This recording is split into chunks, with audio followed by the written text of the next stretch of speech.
വിശുദ്ധ ലൂക്ക എഴുതിയ സുവിശേഷം 11-ാം അധ്യായം 14 മുതൽ 23 വരെയുള്ള തിരുവചനങ്ങൾ.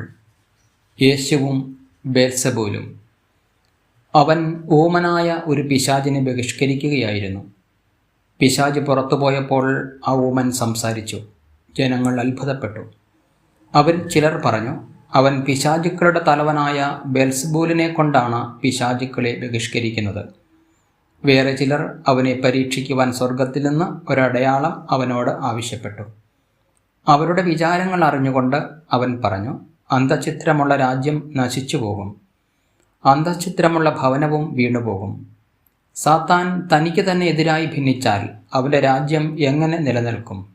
ഞാൻ ബേൽസെബൂലിനെ കൊണ്ട് പിശാചുക്കളെ പുറത്താക്കുന്നു എന്ന് നിങ്ങൾ പറയുന്നു. ബേൽസെബൂലിനെ കൊണ്ടാണ് ഞാൻ പിശാചുക്കളെ ബഹിഷ്കരിക്കുന്നതെങ്കിൽ നിങ്ങളുടെ പുത്രന്മാർ ആരെക്കൊണ്ടാണ് അവയെ ബഹിഷ്കരിക്കുന്നത്? അതുകൊണ്ട് അവർ നിങ്ങളുടെ വിധികർത്താക്കളായിരിക്കും. എന്നാൽ ദൈവകരം കൊണ്ടാണ് ഞാൻ പിശാചുക്കളെ പുറത്താക്കുന്നതെങ്കിൽ ദൈവരാജ്യം നിങ്ങളുടെ ഇടയിൽ വന്നു കഴിഞ്ഞിരിക്കുന്നു. ശക്തൻ ആയുധധാരിയായി തൻ്റെ കൊട്ടാരത്തിന് കാവൽ നിൽക്കുമ്പോൾ അവൻ്റെ വസ്തുക്കൾ സുരക്ഷിതമാണ്.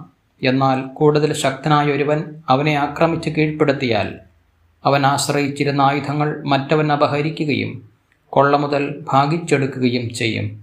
എന്നോടുകൂടെയല്ലാത്തവൻ എനിക്ക് എതിരാണ്, എന്നോടുകൂടെ ശേഖരിക്കാത്തവൻ ചിതറിച്ചു കളയുന്നു.